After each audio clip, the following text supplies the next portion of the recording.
Today I'm comparing two sampler cruises. One was Royal Caribbean's Voyager of the Seas, and the other one I went on was Carnival's Luminosa. Now both these ships were really good, but there were some pros and cons of each, and this isn't really about which was terrible and which was great, because they're both pretty much on par, but overall I did prefer one, and at the end I'll tell you which one it was and why. But we're going to look at some categories and the pros and cons along the way, so you can decide which ship might be best for you. The first category we're going to look at is the vibe and the quiet spaces, because if you know my videos, I am someone who goes on cruises for the rhythm of the sea.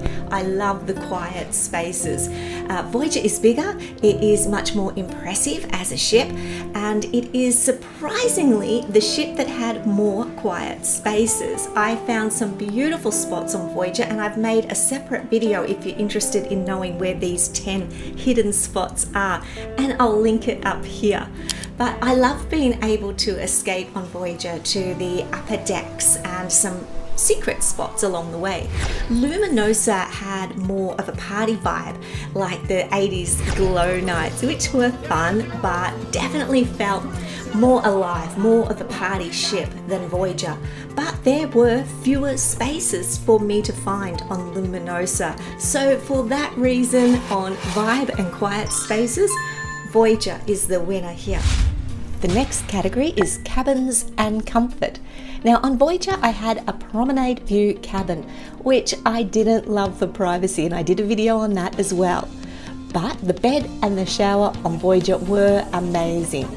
Voyager also had a kettle in the room, tea only, but still appreciated. On Luminosa I had a balcony cabin, which of course I loved, but the bed was set up as singles even though I asked for double. The shower had one of those pesky curtains that sticks to you, which I hate, and there was no kettle, and the USB ports, well, at least one of them wasn't working. If Voyager had have been a balcony, and yes, that was my selection, but it would have won hands down. So the winner for cabins and comfort has to be Voyager. Category 3, layout, lifts and accessibility. Luminosa was easier to navigate day to day with more logical corridors and enclosed spaces. Voyager looks stunning, but some of the decks don't connect properly, which can be confusing, especially getting to the ice skating show. But one really important factor here is accessibility. I spoke to a woman in a wheelchair on Luminosa. Now that was after I personally noticed accessibility issues to the upper decks. And she told me she couldn't even get to the top decks at all because of lift and access issues. She also mentioned problems getting to the lower dining room with access. So if access and mobility are important factors to you, then the winner here will be Voyager. Food and casual dining. Voyager wins this easily. Better flavour, better consistency, a better buffet.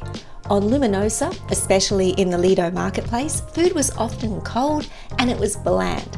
The main dining room on Luminosa was decent, but Voyager's dining room, it's hard to beat. Luminosa had an ocean view from the dining room, but Voyager just had that class and that appeal. One fun thing though, Luminosa has help yourself ice cream, which the kids like to do. But really the winner here again is Voyager. Entertainment and cruise director. I preferred Luminosa's main stage show. It was better transitions, it had better overall flow. Voyager's ice skating show though was incredible and completely unmatched. And I have to give a big shout out to the cruise director on Luminosa, Louis. He was fantastic. He really lifted the whole atmosphere. Now, I'm not going to say bad things about the cruise director on Voyager, but Louis, he wins hands down. So the winner here, well, I'm going to call this one a tie. Category 6, staff and service. Well, as you know, staff are exceptional on nearly every ship you go on. There will always be one, but on these ships, there wasn't much difference. Absolute pure dedication and hard work from all staff. So again, this one is a tie. 7, spa, gym and wellness. Now this is where Luminosa completely stands out. The gym is better, the spa is better, the whole wellness area is just on another level for me. You've got experienced showers, a steam room, a rock sauna, a laconium, a beautiful relaxation room, and this really calm environment. It feels like a proper wellness retreat. But the real surprise on Luminosa is the sauna, and it's kind of hidden. When you're heading to the gym on deck 10, just before you turn left, there are 2 change rooms, a male and a female change room. Now, if you go in these change rooms, walk past the hair dryers, past the showers and the toilets, there's a small door near the glass window overlooking the ocean. Behind that door is the most amazing sauna I've ever seen on a cruise ship. Full ocean views, beautiful steam, and silence. It's almost always empty because really it's not advertised anywhere, and people I spoke to didn't even know it was there. So even if you don't like saunas, as some of the guests I spoke to said, they still thought it was worth a visit and having a look. So because of this, the winner here is Luminosa. Alright, let's look at activities, sports and kids spaces. If you want high energy activity, the flow rider, the water slides, the rock climbing, proper sports courts, Voyager no doubt will be the winner here. It's like a floating resort. On Luminosa, the mini golf is so small, the basket court is only half the size, and the running track is so small and circular, honestly, I would get dizzy if I was to run on that. The kids' arcade was pretty average on both ships, but I would say slightly better on Luminosa.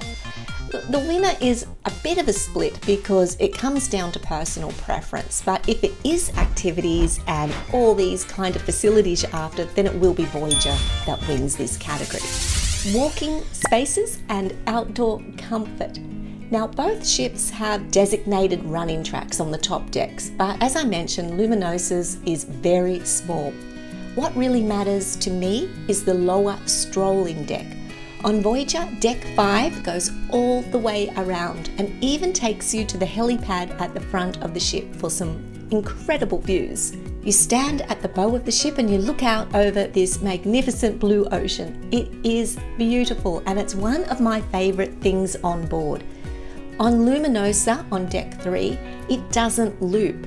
It's actually blocked by the crew areas, which I don't really understand. So you can't do laps on Luminosa. You have to walk up and back, which for me ruined the experience a little bit. Also, the smoking areas on both ships are pretty poorly placed, with smoke drifting into walkways. It's actually worse on Voyager, but it is annoying on both, especially for non-smokers who want to walk laps on those lower promenades. But overall, the walking spaces and outdoor comfort winner is Voyager.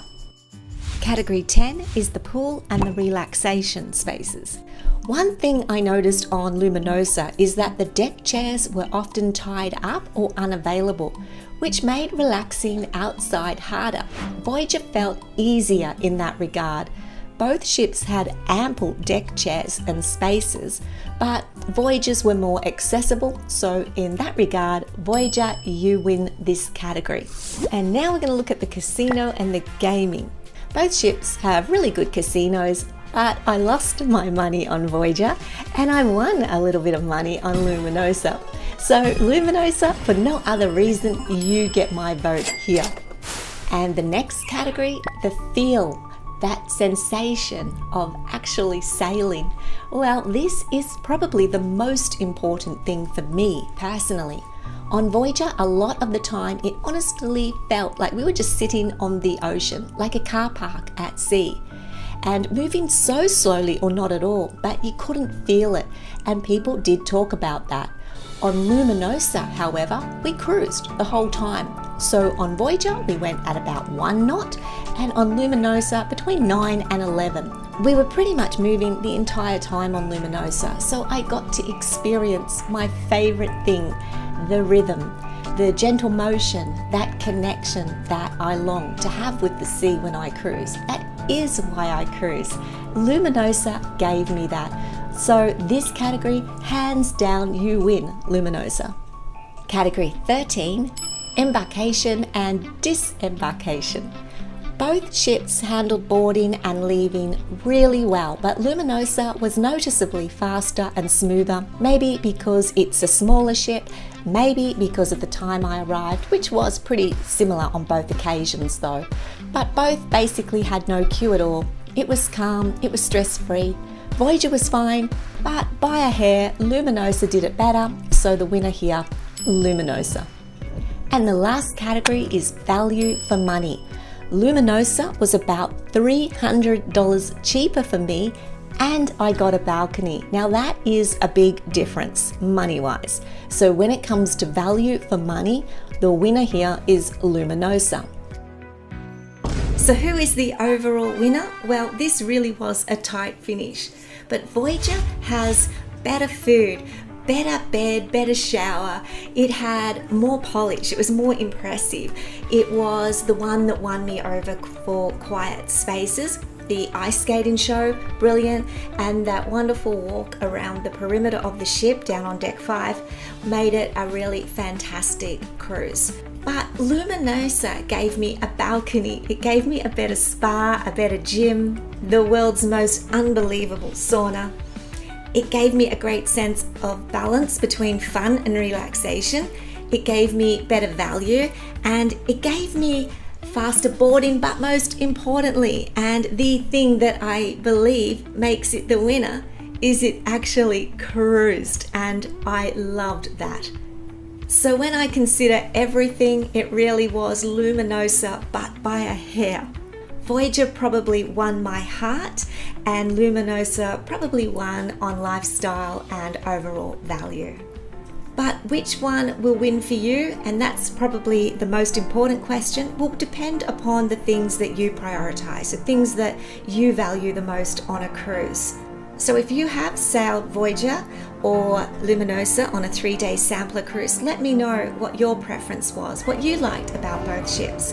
And until next time, look after yourselves and each other, and of course, happy sailing. Bye for now.